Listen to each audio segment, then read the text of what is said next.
Cette semaine dans Méditerranéo, le vivre ensemble mis en avant à travers le recrutement de centaines d'enseignants arabes pour les écoles juives. Direction ensuite le Portugal, devenu une destination phare pour les retraités français. Une évocation de Goya dans son village natal de l'Aragon en Espagne. Enfin la séquence mémoire et un retour au Proche-Orient où une association française a créé un dispensaire.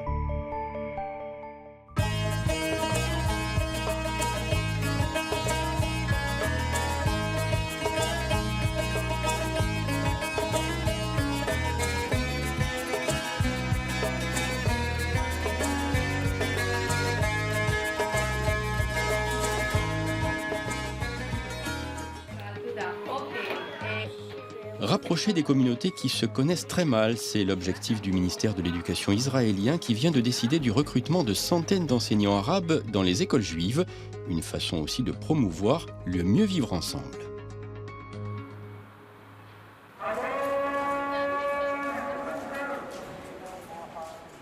Le jour se lève à peine sur Baqa El Garbia, une grande ville arabe du nord d'Israël.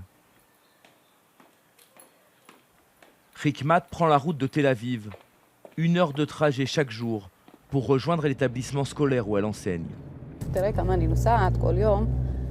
C'est beaucoup de route tous les jours, mais j'aime mon travail, j'aime cette relation qui se crée.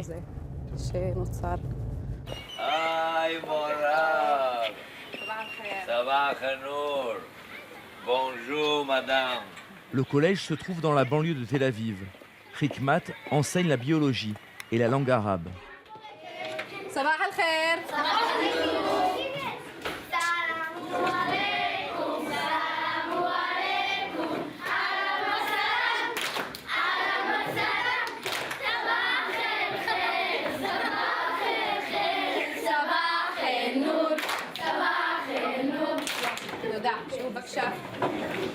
Le ministère de l'Éducation israélien a décidé de recruter des centaines d'enseignants arabes dans les écoles juives. Pour pourvoir des postes vacants, bien sûr, mais aussi pour inciter la majorité juive à se rapprocher d'une minorité arabe souvent mal connue. Au début, quand j'ai commencé à travailler ici, ils me demandaient « De quel pays tu viens ? Tu es arabe, tu viens d'où ?» Il y en a qui ne savent pas qu'il y a des citoyens arabes dans ce pays, qu'il y a des villes arabes. Ils pensent que je suis venue de l'étranger pour enseigner ici. La plupart des professeurs non plus n'avaient jamais réellement côtoyé d'arabes israéliens avant l'arrivée de Hikmat dans l'établissement.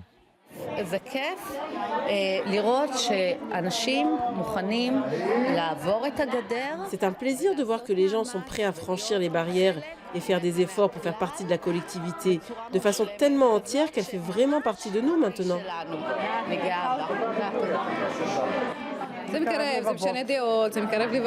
Ça rapproche, ça modifie les idées reçues, ça t'ouvre à d'autres choses. Quand on s'assoit ensemble et qu'on discute de choses et d'autres, je découvre la société juive. Et elles apprennent par exemple comment sont les mariages chez nous, ou d'autres choses.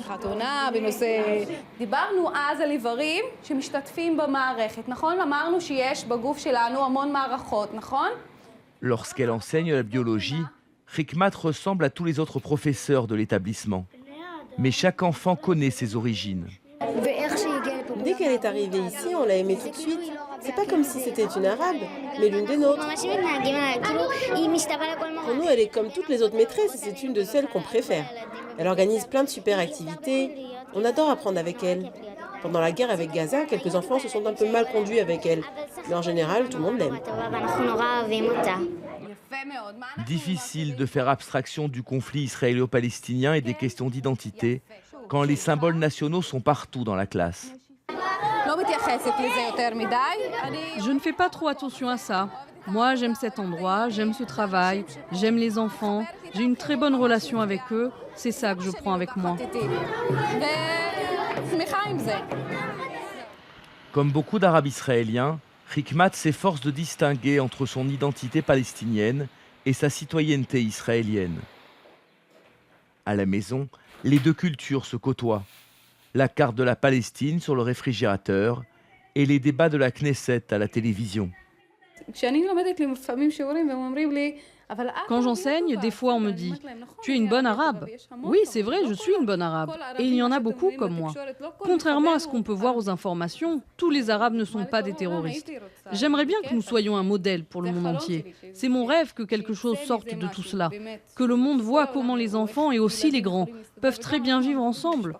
Laissez de côté la politique, laissez de côté la terre et regardez comment on vit en paix dans la réalité.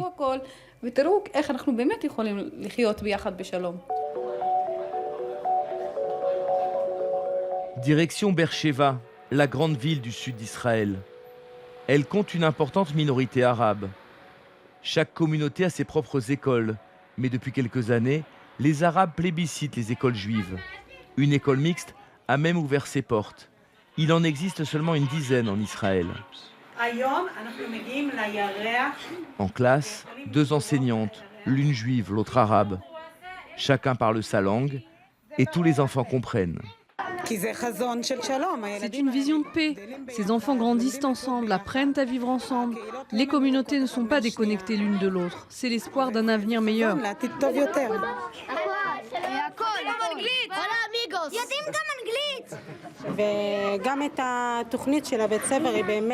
Le programme de l'école est fait de telle sorte que nous respections les fêtes des juifs, des musulmans, des chrétiens, de tous les peuples. Cela témoigne d'une volonté de vivre ensemble en paix. Afnan dirige l'association des parents d'élèves. Ce sont eux qui ont décidé de transformer l'établissement en une école mixte. Et depuis, sa réputation ne cesse de grandir. Nous sommes situés dans un quartier considéré comme un quartier défavorisé, habité par des gens relativement pauvres. Mais aujourd'hui, on dispense dans cette école une pédagogie unique, une pédagogie qui met l'accent sur la curiosité, l'esprit critique et la créativité des enfants. Beaucoup de parents recherchaient un tel endroit depuis longtemps à Beersheva. Et en fait, cela a attiré une population plus favorisée dans cette école.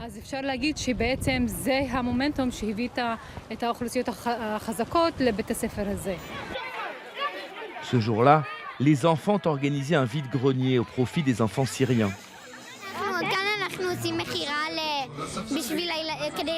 Nous organisons une vente pour aider les enfants de Syrie. Chacun apporte de l'argent, avec cela nous achetons des jetons là-bas, et avec ces jetons, on peut acheter des choses ici.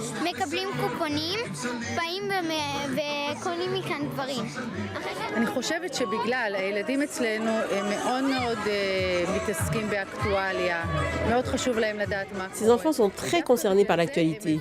Ils se préoccupent de savoir ce qui se passe dans le monde. Et c'est justement pour cela qu'ils savent combien de choses il faudrait changer dans le monde. Tout ce qui reste à accomplir. Ils ne vivent pas en Finlande, mais dans un pays avec tellement de problèmes que cela leur donne envie d'agir.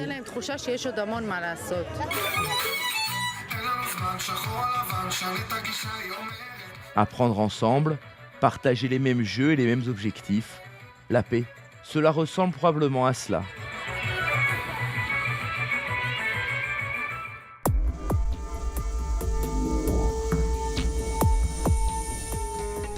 C'est devenu une des destinations phares des retraités français en quête de soleil.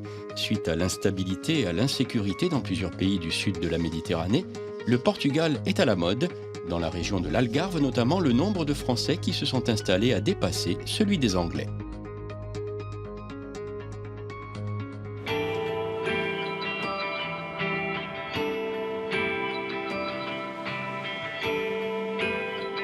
La beauté sauvage du sud du Portugal, il ne s'en lasse pas.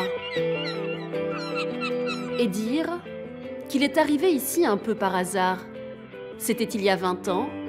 Renaud Adef, qui réalise un voyage en voilier avec sa famille, fait escale dans ce petit port d'Algarve.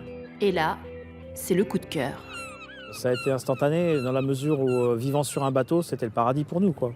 On avait des mouillages à disposition, c'était formidable. On vivait ici à proximité des amis pêcheurs et dans un village qui est très plaisant, qui reste très plaisant.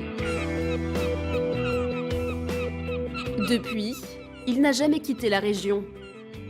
Tour à tour animateur, restaurateur ou encore commercial, Renaud Adef vit aujourd'hui de son talent pour la peinture.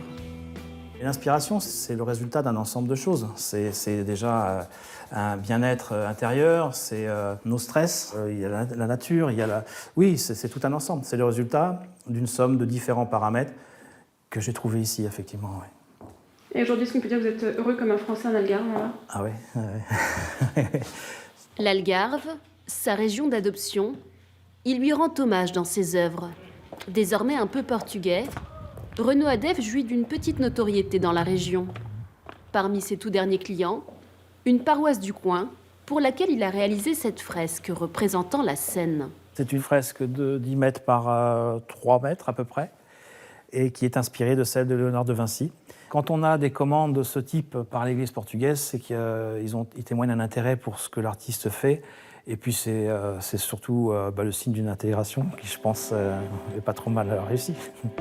Pendant longtemps, Renaud Adef a été un des rares Français établis dans la région. Mais la réputation de ce petit coin de Portugal fait parler d'elle depuis quelques années. Avec 300 jours d'ensoleillement par an, l'Algarve qu'on dit authentique, chaleureuse et accueillante, attire de plus en plus de Français. Fabrice Costello, un retraité originaire de banlieue parisienne, s'est établi ici il y a 2 ans. Souvent, ses journées commencent comme ça. Une petite virée en moto, puis il retrouve les copains. Ça c'est José, ça c'est Corinne, ça c'est Christine. Ayant travaillé longtemps, je suis heureux ici, c'est clair. Qu'est-ce qu'on est stressé en région parisienne, les embouteillages. Ici, on ne connaît pas les embouteillages, je ne sais pas ce que c'est. À part la pétanque, ce qui soude ce groupe d'amis, c'est son amour partagé pour leur nouvelle région d'adoption, l'Algarve. Tous s'y sont installés il y a moins de 2 ans. On a découvert cette région qui est absolument superbe, avec des plages absolument à couper le souffle et un climat extraordinaire. Tous les Français avec qui on fait des Skype, tout ça me disent « Ah là, t'as rajeuni !» parce qu'on est très heureux ici. Aujourd'hui, 45 000 Français seraient installés au Portugal. Parmi les nouveaux venus, beaucoup optent désormais pour l'Algarve. Au Petit Niçois, le lieu de ralliement bien français de la communauté, les langues se délient. Le soleil et la Dolce Vita n'expliquent pas tout. S'ils ont quitté la France, c'est aussi pour d'autres raisons. Combien ça coûte un café tavernier? 60 centimes le café. Voilà déjà une partie de la réponse. La France est bon pour les vacances, mais pas pour y vivre. Moi, en tant que femme, admettons que je mette mes parures de bijoux, je peux me promener n'importe où, je ne vais pas me faire agresser, je ne vais pas me faire embêter, insulter, cracher dessus. Une insécurité qui serait quasi inexistante. Après les attentats en France et les printemps arabes, beaucoup de Français ont préféré se rabattre sur cette région portugaise. Dans les allées de ce marché, il n'est plus rare d'entendre parler la langue de Molière. Alors, j'ai de la poitrine. Français, vous voyez, la crue. C'est ce que vous prenez d'habitude, hein? Voilà, merci beaucoup. 15,80, s'il vous plaît. C'est de la folie, Thérèse, le samedi? Oui, beaucoup. Et de plus en plus de Français. Et de Portugais français, voilà. Et de Bretons aussi. Et vive les Bretons. Portugaise mariée à un Français, Thérèse Barao a ouvert sa charcuterie française il y a 10 ans. Depuis 3 ans, tout s'accélère. Avec l'arrivée massive de Français, elle dit avoir multiplié par 2 son chiffre d'affaires. Tu veux du chèvre ou pas? Ah oui, biquette? Oui, un petit peu. Oui, de la petite biquette, oui. Vous êtes une habituée, madame? Oui, on est ravis de venir ici. Toujours très bien servi. Toujours très bien servi. Très bonne qualité. Et surtout, toujours le sourire. Et c'est vrai que ça nous fait plaisir de temps en temps, parce qu'on a une petite nostalgie, et ça nous fait plaisir de temps en temps de pouvoir avoir des produits français. Cet attrait des Français pour la région, un bol d'oxygène pour l'économie portugaise, notamment pour l'immobilier. Pour les encourager à s'installer ici, le Portugal fait un joli cadeau aux retraités du privé. Une exonération d'impôts pendant 10 ans, de quoi doper les ventes. Frédéric Marquez est franco-portugais. Il a vu venir la vague des Français et a lancé une agence immobilière qui leur est dédiée à Faro. Installé depuis 4 ans dans la région, il enchaîne les visites. Dans l'agence, on est 15 personnes, 15 commerciaux, français, essentiellement tous français. Et on est tous les jours, ou pratiquement tous les jours, avec des clients français à effectuer des visites. Et vous faites combien de ventes à peu près? Sur 15, chacun, on fait au moins 2 par mois minimum. 30 ventes par mois, soit 1 par jour. Aujourd'hui, il nous emmène chez une de ses dernières clientes. Ça fait plaisir. Vous avez repeint la maison? On a repeint l'extérieur, on a refait l'intérieur, on a refait tout l'extérieur. Marie est une retraitée de l'enseignement. Pour 350 000 €, elle a pu s'offrir cette belle maison bâtie sur un terrain de 2000 m². À l'intérieur, de belles prestations, 3 chambres avec chacune sa propre salle de bain et une grande pièce de vie. La salle à manger qui donne sur la piscine, sur la terrasse extérieure. Elle a l'impression d'avoir fait une très bonne affaire et ne regrette pas d'avoir vendu sa maison en France. Si on avait dû racheter dans le Midi avec la même qualité de vie, on aurait certainement réinvesti tout ce qu'on avait vendu. Dans le Midi de la France, à 350 000 €, il n'y a pas grand-chose. Enfin bon, on a une maison, mais pas comme celle-ci, quoi. Avec une piscine de 11 mètres par 5, non, je crois pas. Et là, tu mets combien de temps jusqu'à la plage? Pour aller à Faro, on met un quart d'heure. Un quart d'heure. À la plage de Faro, on met un quart d'heure. Plus de Français dans la région, une présence qui mécaniquement fait augmenter les prix. Il y a 3 ans, on pouvait trouver une maison aux environs de 280 000 €. Aujourd'hui, pour 280 000 € ici, dans le central, vous ne trouverez rien. Ou, si, avec beaucoup de travaux. Les Français sont aujourd'hui les premiers acheteurs étrangers au Portugal. L'Algarve a de plus en plus des aires de nouvelles Côte d'Azur.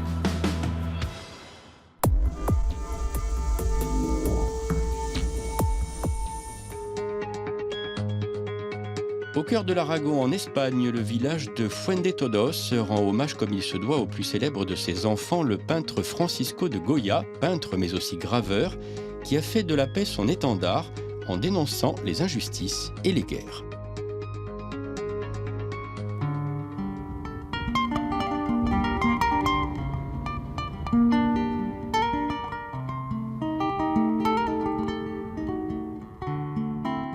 Une ombre plane toujours au-dessus de ce petit village au cœur de l'Aragon. Celle de Francisco de Goya, né ici à Fuendetodos le 30 mars 1746. Au détour de chaque ruelle, dans toutes les places, tout rappelle cet artiste, considéré aujourd'hui comme l'un des pères fondateurs de l'art contemporain.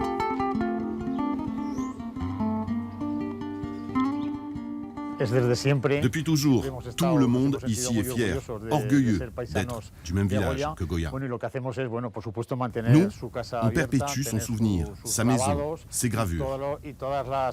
Toutes nos activités au village sont liées à l'histoire de Goya.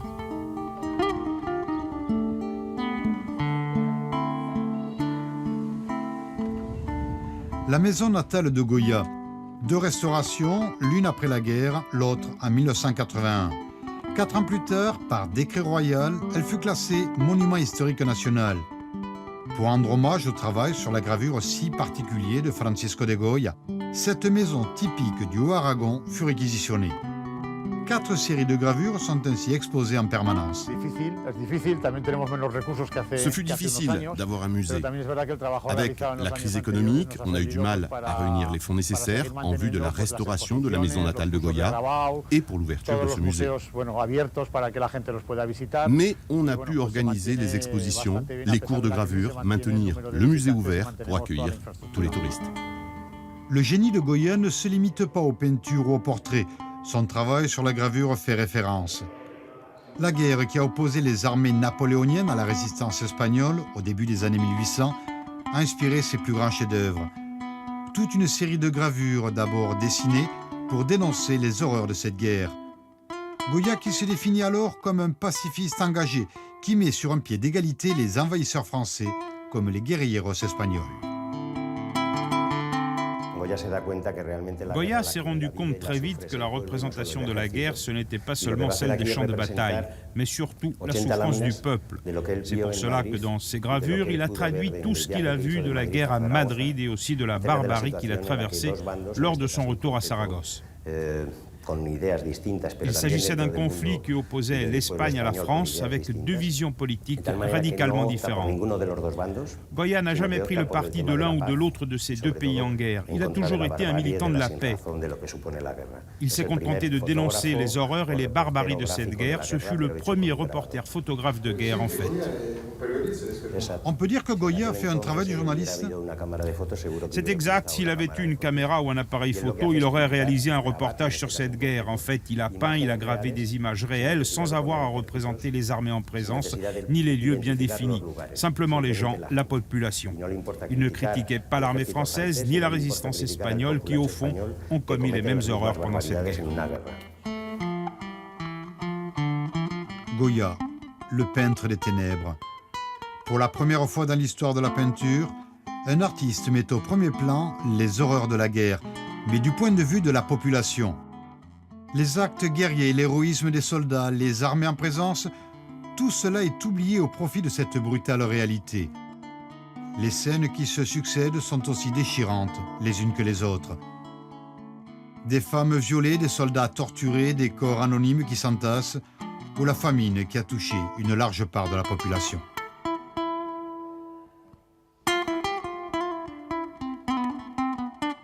Un dessin simple qui privilégie une grande expressivité des visages, comme pour mieux traduire tous les drames qui se jouent. Les plus bas instincts humains sont ainsi mis en valeur, avec toutes ces représentations de cadavres, empalés et mutilés. Goya fut le premier à utiliser l'art du dessin et de la gravure pour dénoncer la folie des hommes. Goya est un peintre toujours moderne. S'il bénéficie encore aujourd'hui de cette reconnaissance dans le monde entier, c'est que dans toute son œuvre, il a toujours matière à réflexion, comme pour cette série de gravures qui dénoncent les horreurs de la barbarie. Tous les journalistes et reporters de guerre peuvent s'en inspirer. Goya, un peintre tourmenté par son époque. Il a traversé la guerre comme un simple témoin, en laissant derrière lui une œuvre unique, toujours d'actualité.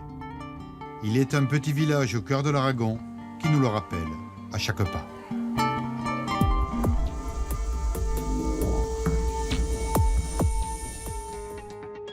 La séquence mémoire, direction la Cisjordanie en territoire palestinien et sa capitale administrative Ramallah, aux côtés d'une association française, Un cœur pour la paix, qui a financé la création d'un dispensaire de cardiologie pédiatrique.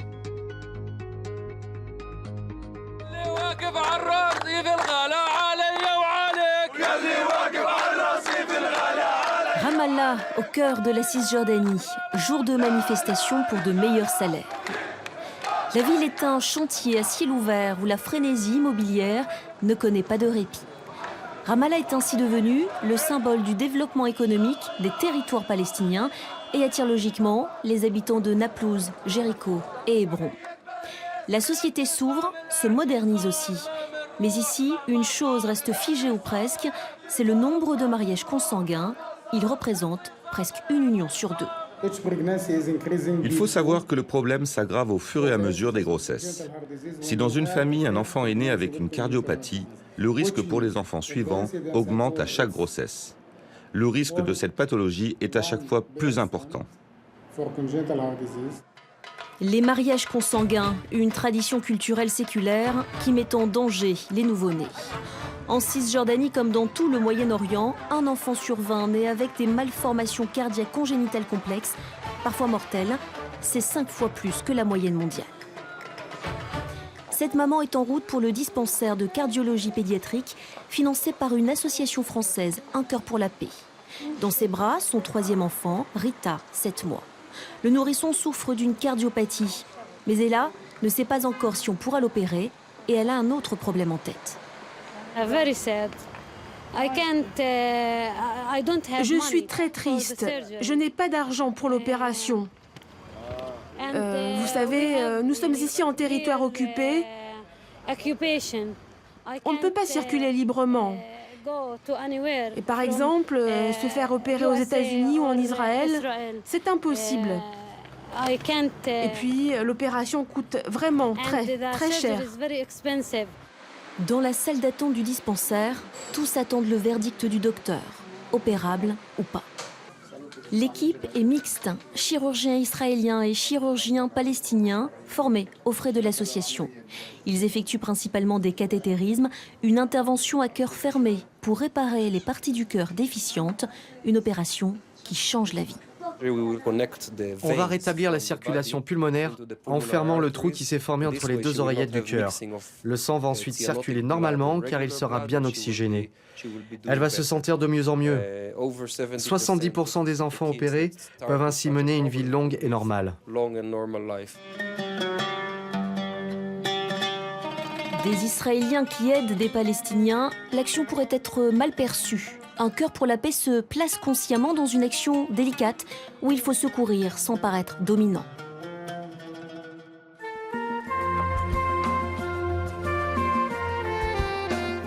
Méditerranéo est terminé pour cette semaine.